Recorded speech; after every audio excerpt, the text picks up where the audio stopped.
Bonjour, je suis en compagnie de Simon Lemay de la Pourvoirie Le Chasseur. Bonjour Simon. Bonjour. Ça va bien? Très bien. Simon chasse pour la première fois sur ta pourvoirie, moi. J'ai commencé, ça fait 2 jours. La première journée, dans une montagne de bois franc et mêlée de sapins épinettes. On a trouvé, moi et mon caméraman, on a trouvé 17 grattés des arbres qui étaient frottés, lisses, bien lisses, de cette grosseur-là environ, de 6 pouces à 1 pied de diamètre, de 2 pieds de hauteur à 7 pieds de hauteur. Il y en avait 17 dans un rond de 100 pieds qui étaient frottés. Quand les ornelles font ça dans l'année, puis pourquoi selon toi? Pourquoi, je ne le sais pas, mais je peux te dire une chose que je ne le sais pas.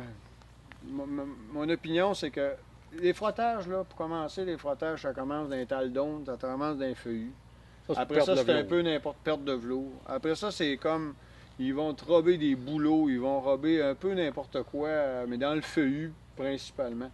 Puis à partir du mois d'octobre, là, 10 octobre, 15 octobre, je ne peux pas dire exactement, mais comme post-rut, là, après le rut. Premier rut, en tout cas, là. Là, ils tombent, ils robent, en tout cas sur le territoire ici, là, les sapins.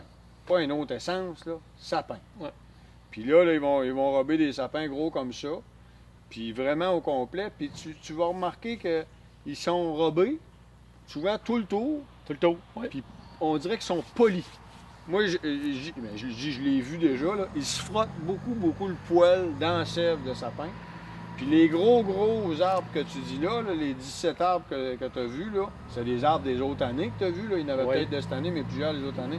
Ça, c'est un comportement là, de novembre puis de décembre.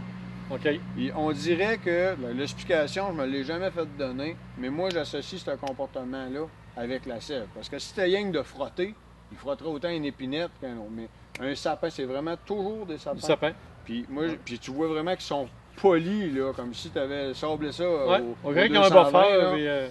Puis mais c'est parce qu'ils se frottent le poil. Moi, je me pose la question si c'est pas pour changer d'odeur. Enlever l'odeur de muscles, de rut, d'urine de rut. Peut-être, oui. Mais pourtant, j'ai vu les femelles là, se frotter sur les sapins que les mâles avaient robés. OK. Puis voilà, le pourquoi je ne sais pas, mais je sais que la première fois que tu vois un arbre gros de même robé, tu te dis ça y est, j'ai trouvé le monstre de la planète. Comme nous, on a trouvé 17 dans un rond de 100 pieds. Oui, mais on dirait que. Ou bien non, c'est des lieux de communication particuliers, mais moi, j'ai jamais vu de documentation à ce sujet-là. Mais on trouve ça assez régulièrement sur le terrain. La place que tu parles, je la connais. Puis c'est une des places où il y en a le plus. Mais j'ai d'autres endroits, ça la pourvoirie. Il n'y en a pas des tonnes, mais il y a d'autres endroits, ça la pourvoirie où est-ce que tu vois ça. Ouais. Puis l'an passé, à la Pourvoirie Bataram, j'en ai trouvé 11 ou 12 dans un rond de 100 pieds. Frottés comme ça, des sapins gros de même. J'ai appelé tous mes contacts dans l'Ornial au complet, jusqu'à Vic Van Malingburg, qui est la sommité mondiale. Puis il n'y a pas personne qui était capable de m'expliquer c'était quoi ces robes-là après des arbres de sapins. Ouais. On en voit, comme tu dis, dans les bouleaux, dans les zones, tout ça. Là. On sait un peu c'est quoi, c'est de l'agressivité du mâle puis du velours. Mais dans les sapins après la chasse, pourquoi ils font ça? Là? Personne n'est capable de m'expliquer. Les premières fois que j'ai remarqué ça, c'était tout le temps des robes, des gros arbres, là, je parle, de l'année d'avant. OK. Parce que pendant la chasse, je n'ai jamais trouvé. Okay. Donc, c'était après la chasse. Tout le temps après la chasse. Là, comme on chasse de plus en plus tard, maintenant, là, on commence à les voir. Novembre, là. Okay. Je n'ai déjà vu des plus frais pendant le chevreuil.